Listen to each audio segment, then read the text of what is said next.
Hey everybody. I know everybody's laughing. They've been seeing a lot of me today. I have a lot of stuff going on. So, what's everybody up to tonight? How's everybody doing? So, tell me how every day's been. I'm anxious to know how everybody is doing today. I actually have my tablet on so that I was doing some work here, and I'm going to be updating a few things. So I thought I'd be live right now, see how everybody's doing today, see what everybody's up to. I know there's a couple of people doing some business online. Meet my Yopai light. It'll be funny. Somebody will send me blueberries, not realizing I really don't like blueberry too much. But it was the next one. So tomorrow at 8 p.m., me and Vern Davis, Longhorn the comedian, we will be doing a live segment. We're going to start with my Facebook.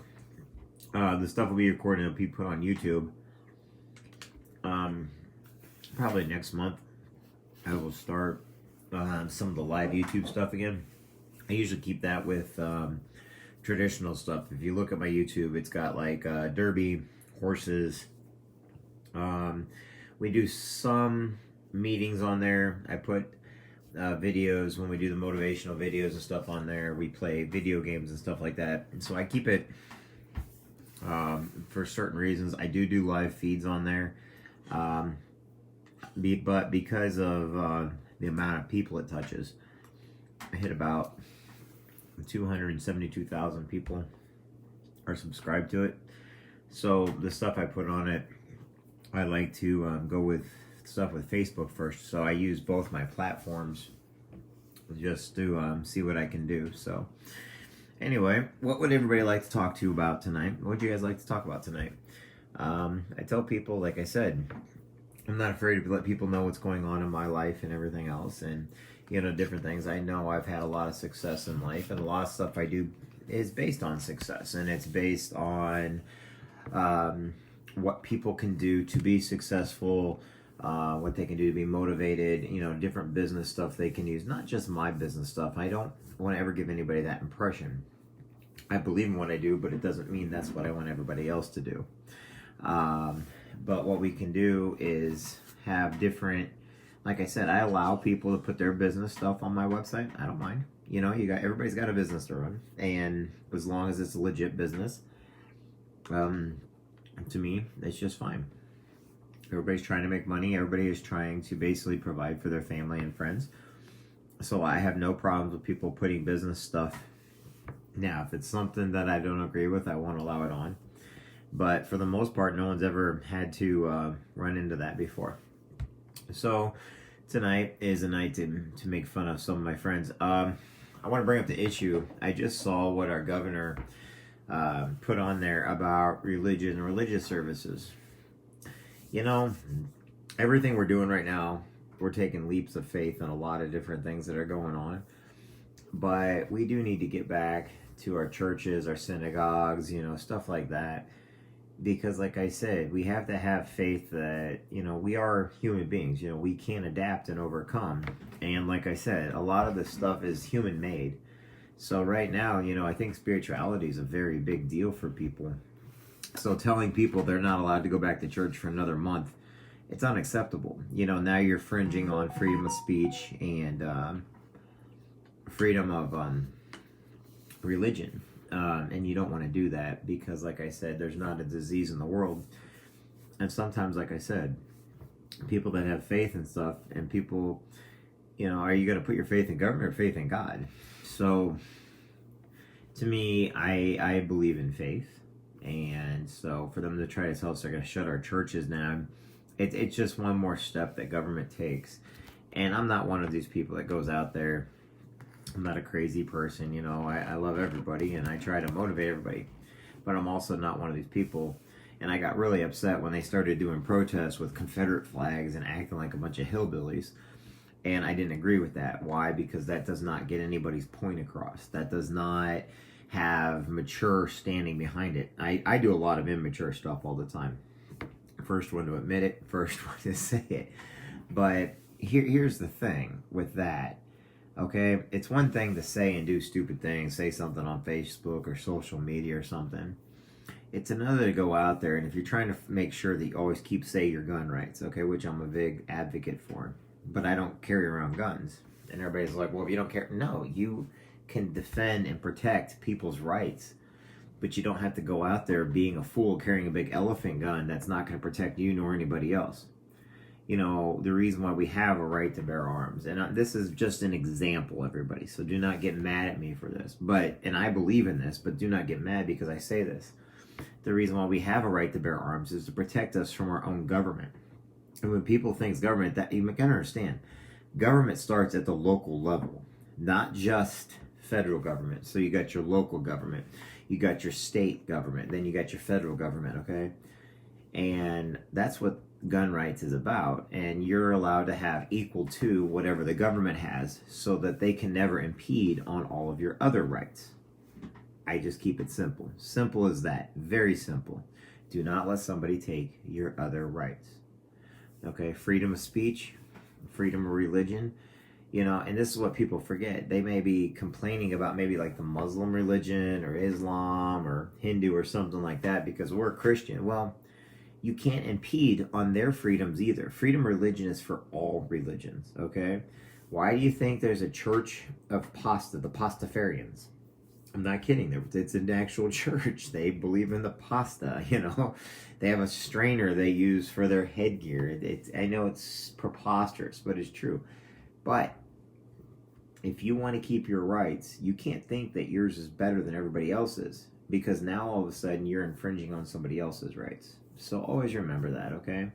Freedom of speech is great, and it is one of the things we got to protect the most. So don't let anybody tell you otherwise. But as our kids get older, you know, don't let the schools, you know, sit there and dictate to them, you know, what's allowed and what's not when it comes to our rights, because eventually what happens is they're just breeding out our freedoms. As simple as that. And a long time ago, a bunch of Marines and Army have always said this. You know, we are protected from the outside every day, but the enemy within is what will destroy us. So just keep that in mind, okay? Live your life good, be a good person, treat everybody with respect, you know, obey, you know, and I don't mean this with social distancing, but, you know, don't get in somebody else's space and try to tell them or be better than them, okay? Just every day know that we're all great. We all have ideas. We all have voices. Some of us are going to be leaders. Some of us will be followers.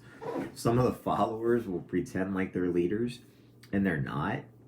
You'll have managers be managers, but they're not leaders, because when you sit there and you dictate to people and do things as do as I say, not as I do. Our governor is a great example of that. When you send your wife and everybody to Florida, but you tell everybody else they have to remain, that's one of those people that says, do as I say, not as I do. Because, like I said, actions will always speak louder than words. So I don't like any politician on any side. They all lie, cheat, and steal. You know, they want us to do stuff, but they don't even fall underneath their own health care. So, you know, if you're going to pass health care for us, then you sure as heck better keep that same health care for you. So that's kind of where I go with that. But like I said, there's other pressing issues that we worry about, and I'm not worried about politics. My pressing issues are about the 22 men and women every day that kill themselves due to suicide because of military, because of things they saw in the world, okay? Making sure children are never abused. You know, now, the thing about it is, because people don't want to be looked at, they accuse other people, but we always make sure to protect our kids, make sure we protect our neighbor kids. The other thing is making sure that we're actually good to one another. Meaning, you may not like somebody, but that doesn't mean you shouldn't check on them. That doesn't mean that you want them dead. That doesn't mean that just because you guys have two different viewpoints on things, it doesn't mean you have to hate somebody, okay? And I see a lot of people with a lot of hate, but they don't even understand where the hate's coming from. They're doing it because everybody else is doing it. It's that old saying, if all your friends jumped off the bridge, would you? How many of us said, yeah, no, you wouldn't. You wouldn't even begin to jump off the bridge. If you see a bunch of people, what was that cult? Larry, what was the name of that cult? They drank the purple punch, remember? And there's a whole bunch of them that they thought that Halley's Comet was they had to die in order to get to hop on Halley's Comet. And so they had this purple punch, and they were all covered with sheets and everything. It was back in the 1980s, early 90s. And so they all drank poison that was mixed in purple punch. And there were, I forgot how many of them there were, about 80 or something. Maybe a couple hundred. But it was funny because the leader of the cult didn't drink the punch.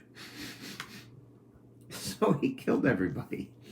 Because everybody got this idea in their head that, oh, well, if that many people can think that Halley's Comet's going to take them away, how many people are going to believe that your government's going to take care of you, that healthcare is real, you know, that they're doing everything, that the big business is out for your back?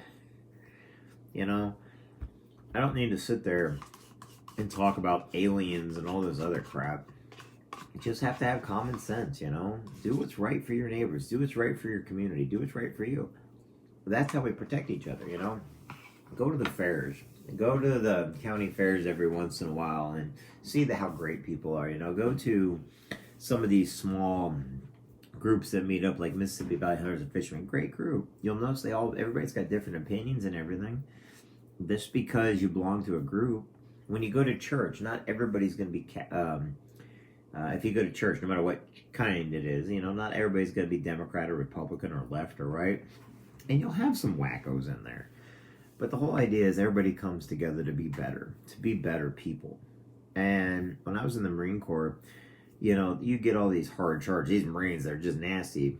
But it's really funny is because a lot of them didn't have much. They didn't come from much. And they found a brotherhood where, you know, they had somebody watching their back, you know. They got a blanket on them. They were able to be trained. They were given education, you know. It reminds me of the movie Braveheart. So people in the military remind me of Braveheart. And if you remember the beginning of Braveheart, not, oh, we'll be free. Not that part. I'm talking about where as a kid and his family was killed, okay? So the military is like Braveheart. And all of us are our Mel Gibsons, okay? And what the military does, and this is what people, they always joke and they say military don't. Actually, men and women of the military of all branches are probably some of the smartest people you'll ever meet. And the reason why is they're taken from all walks of life, okay? Whether you're enlisted or officer, whatever it is. And the first thing you're stripped of everything that you used to know. And I don't mean knowledge-wise. I'm talking about your clothing, who you are, and you're slowly, basically, I guess you could say, reborn within a military culture. Everybody's like, oh, well, that's about... No, actually, military culture is very peaceful. And it's not a religion. It's just a way that we protect our communities. But we have to know different languages. We have to have different cultures around us. You know, people come from every society, you know, every color, religion. And it's funny because we do go to each other's churches. We do talk to each other about what's going on. So we're all forced into this big pot. Just like the United States has so many different cultures and religions and everything else. But the military is forced to work. Then now everybody has to work together. And then, like I said, a lot of people don't even know that the Marine Corps has a Marine Corps reading program to where we are required to read. And we're required to do with what's called MCIs, the Marine Corps Institute, these books that we have to read. Everywhere from hydroponics to gardening, yes, gardening, to spelling, to math for Marines. You think these are all jokes. I've got them all downstairs. In the next couple of weeks when we start doing our PTSD thing on here live, I'll start showing you some of the books and everything, okay? And the whole point of the military, and people can learn a lot from it, okay, is we're not taught politics in the military. We're taught how to defend our country. We're taught how to respect cultures. We're taught how the right way to do things, you know. We're taught not to shoot. I know that sounds really weird because, oh man, like take for instance, the Marine Corps, we have one rule: one shot, one kill. If you're gonna shoot, it's got to count. Why? Because you don't want to waste ammunition. You know, you only have so much on you. All right. But people, they look at the military as this, oh, just everybody's killing everybody. Really, if that were the case, everybody in the world would be dead right now. Okay? We're not, what we're taught is how to use common sense. We're taught how to respect cultures and religions. We're taught how to speak languages that we never even in a million years thought we'd ever need or learn. We're thrown in with people that we call brothers and sisters now that normally people look at them like, oh, they're just a bunch of gangbangers. But now all of a sudden, those are our best friends. Here you've got a group of misfits. There was a movie, and it was a bunch of prisoners during World War II, and they had to go take over. It was the Despicable, or it was, oh, give me a second. I forgot the name of it. But needless to say, that's the military in general. They take some of the best and the worst, and they put us all together. And you know what we have to do? We have to overcome. We have to figure things out. We don't have scientists with us. Yes, we have corpsmen with us, but we don't get doctors with us all the time. We don't have religious leaders with us. So our friends have to make up what we don't have. And they may not be that themselves, but they have to be the best thing, the next best thing, okay? When we were over in Afghanistan and stuff, not me in general, I'm just saying in general, okay? They weren't going over there to change the culture, even though everybody in America and the news source, oh, let's change, you can't change a 2,000-year-old culture. They went over there doing the best they could. When you got bombs dropping on kids, the reason why people have PTSD is not because they killed, but because of what they saw, what they had to go through, what they were experiencing that they would normally never have to experience it. It's like being at the farm and taken off the farm and thrown in the middle of New York City somewhere. You're like, what the heck is this?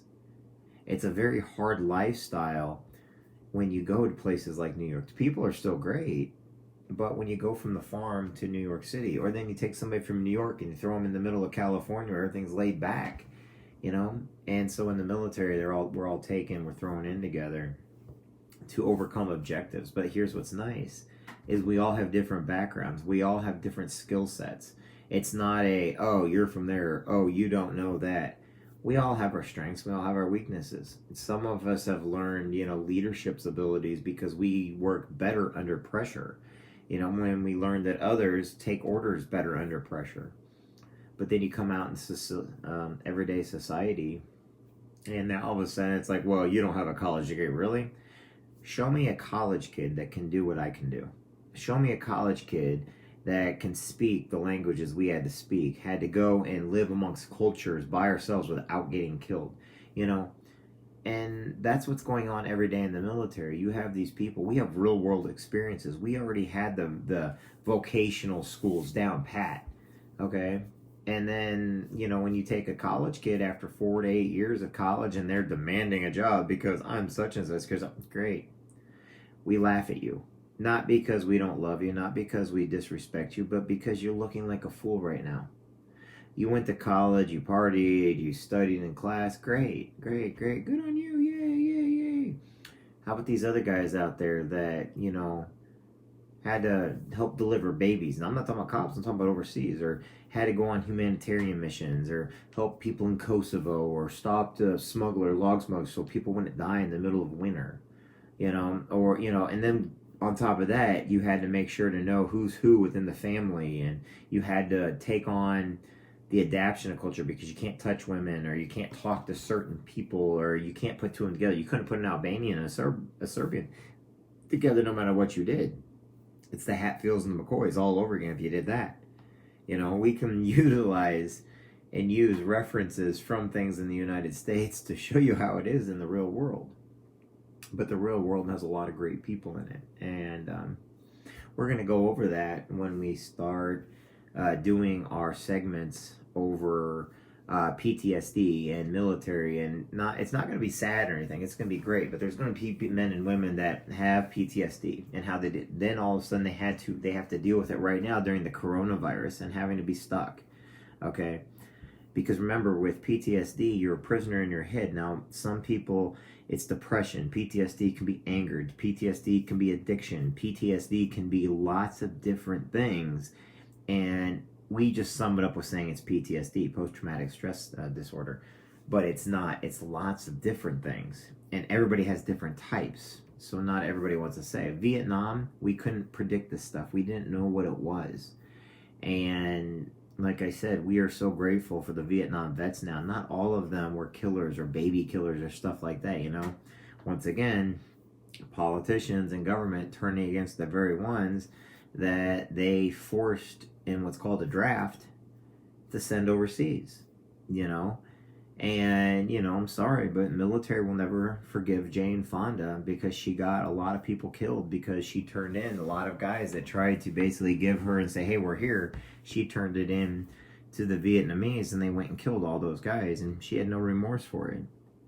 So, like, people like her will never be forgiven by the Vietnam vets because they were doing their job. They were just doing what they had to do. And somebody in Hollywood wanted to make a name for themselves. And to this day, they don't mean anything they say or do because they keep doing the same stuff they intended. Okay, I understand that everybody's going to join the military. I understand that everybody believes in it. That's fine. But some people, it's their only way out. It's their only way of making money. It's the only way of getting college. It's the only way to get out of the gang. It's the, you know, and it's been going on for years. So we will be talking a lot about that when all that comes up and everything. Does anybody have any questions for me right now about everything going on, even from our motivation, the stuff we're going to be doing to different events? I told everybody the Soapbox Derby will be July 24th and 25th. I told them we're raising money by YouTube videos. Go to Jansen.info. And because we are doing, whatchamacallit? I can't even think right now. You can go on there. Any monies that we make off those videos to the marketing dollar through the video. So every time you watch it, I think we make about 5 cents per video, something like that. So they've got to be watched quite a few times. Well, a lot of them have been watched. And all that money then will go to the Quincy Derby. And there's a lot of Derby cars we put on there. In fact, we just released, I just released 60 new videos that haven't had anybody watch them yet. So they got to get up to, I think, 1,000 videos before we make any money off them. So we have to get those numbers up and we have to get the name out. So the more people that watch it, and you don't got to pay anything. You just go watch the videos. Granted, it's done by me mostly. So you're probably going to look at them like, oh my God, this guy does not know how to do a video. But hey, not everybody has money to donate, but you know, everybody has time to watch a video, right? So that's a very positive thing that we try to do nonstop. And eventually, some of the videos I told Vern that if it's military, he does a thing called "Thank you for your service." So Longhorn Comedian, they thank every veteran that's ever served. Me, I'm a veteran, so of course I'm big with veteran stuff, but my mom also died of cancer, so I'm big with helping people with cancer. I'm big with kids, you know, because I've been blessed with a healthy child, so, you know, the Soapbox Derby represents that. You know, we do things with horses and with the fairs. We do all the parades. I think the next parades we'll be getting in is the Hannibal 4th of July parade, as long as it's still going on. Hannibal Holiday Parade, Hannibal Halloween Parade. I think Quincy parades are almost, I think the Dogwood, of course, we'll be in the Veterans Day parade for Quincy and Hannibal, maybe Keokuk. I think that's the next parade in Quincy. I think the Dogwood parade's the last one, and that was supposed to be last weekend, I think, maybe. I don't know. It got canceled, though, I'm sure, because of the coronavirus. So that's what we're going to do with that. What else we got going on? Looking at my schedule here to see what else we have. Every day, make sure you're out there telling people they're great, you know, sitting there talking to people. If you see something wrong, check on your neighbors, okay? I know there's debates right now with masks and stuff. I'm not going to get in that because I can't tell you because I don't know if it's good or bad. I can't tell you about gloves. I don't know if it's good or bad. I can't get into that kind of stuff. Not because I don't want to, but I don't know. I can't tell you that. Also, we will be doing our CDL, our team trucking calls starting next Monday. We put them to the side for a little bit because there's a lot of things going on, but we're going to start those back up. So anybody's welcome on those calls to find out what's going on in the trucking field and stuff. But I do it for my Legal Shield business. I do them twice a week. And I try to get some other people on, and we go over a little bit what they are. It's an actual phone number you call into, and you put the code in. So I will have that on here. I put several times. I need to put those codes and that phone number on my business card, which is the digital business card, and I'll put it up here for everybody. So it'll be on here, my YouTube page, my Instagram page, my Snapchat. Instagram, Snapchat, YouTube, Oh, Twitter. So one of the things, I don't have a very big Twitter following. I got started with that just a couple months ago. Believe it or not, I never did do a Twitter, and I got started with that a couple months ago. So if anybody wants to add me to Twitter, go right ahead. Anybody want to say anything or talk about anything while we're here? Like I said, everybody has a voice on my page. I don't mind if you guys want to say something, talk about something, just let me know. I was just kind of seeing if there was okay, they're talking about opening up beaches and stuff right now. I'm sure that'll make my buddy Tim happy. Redding, Geronimo Redfeather. I'm sure that will make him very, very happy. And we'll go from there. So anyway, if anybody has anything else for me, let me know. If not, I will talk with everybody later. Have a great one. And like I said, have a good one, everybody.